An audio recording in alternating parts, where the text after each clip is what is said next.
You know, the reason they're starting on the 7th is so that you don't have this incredible disruption on the 25th. And it takes a long time. We're talking about a lot of fence here. yes, and if you do it slowly, yeah, you know, it'll be far less disruptive. And did you see any of the fences going up? Yeah, well, where we were was actually just outside of the convention center. As you know, there will be the so-called red zone where Torontonians will be no longer able to go to. So if you want to take a stroll to the harbor front, you're not going to be able to do that in the next few weeks. And so we saw this ridiculous fence that's about 9 meters high or so, and just police everywhere. I was stopped on the way there. I had to say that I was a member of the press, or they weren't going to let me through. It was quite the sight to see, given that this is all over a 2-day party for the richest people in the world. Wow, so you're saying you were stopped before getting to the conference? That's right. About Front Street and Bremner, or Front Street and Lower Simcoe, there was a cop directing traffic, and no one was allowed to pass through there. So, wow. And this is only going to get worse as by the time we left, the fence was even bigger.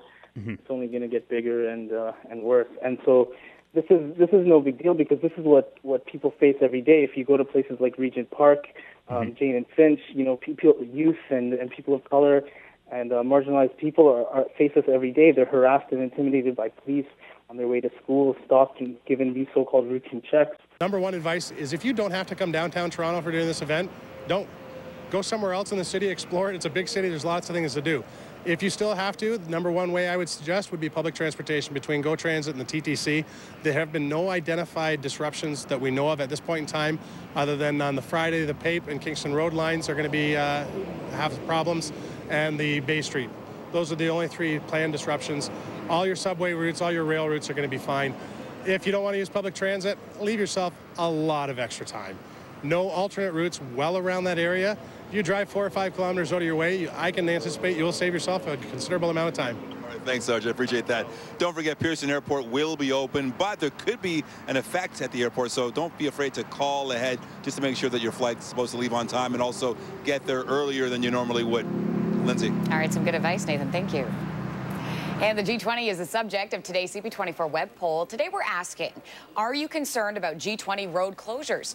This is Canada's largest security event.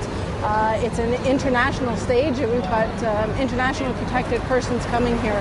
We're doing our best to accommodate people that live and work in this area, but our main priority is security. CP24's Nathan Downer has more details on the G20 road closures.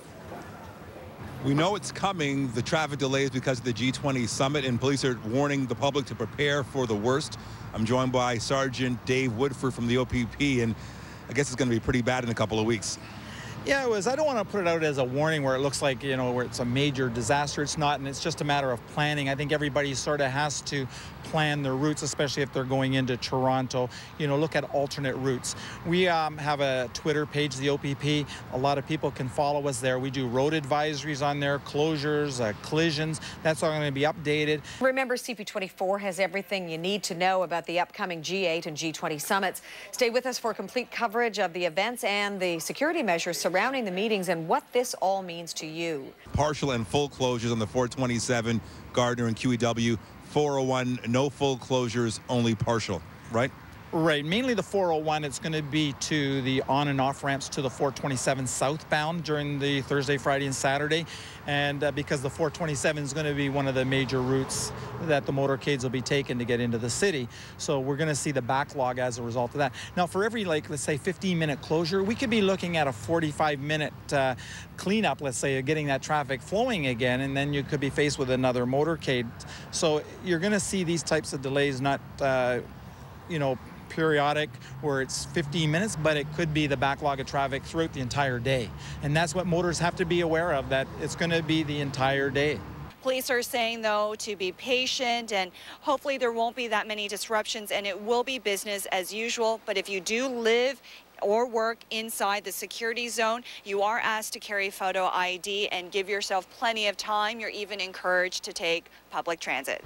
We're telling people now so that they can make those plans ahead of time, so because they know there's going to be closures, we know there's going to be significant delays in the traffic.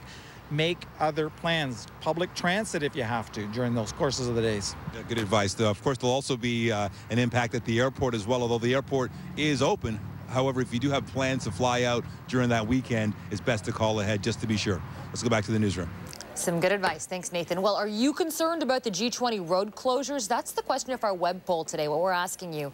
Register your opinion at cp24.com. And remember, CP24 has everything you need to know about the upcoming G8 and G20 summits. Well, we want Torontonians to experience Toronto, all of Toronto. The one thing we're asking, if you come downtown, whether you're a visitor or a Torontonian, on that weekend, please take public transit. It will be very difficult to access downtown by car, but there are events going on, right here where I am in Nathan Phillips Square. There'll be the Jazz Festival, for example, and we want people to come, but you can easily get here by the subway, by the TTC, or by GO Transit. That's what we're asking Torontonians to do, and that way they'll help ensure that Toronto remains vital and not get caught up in the traffic delays from the security.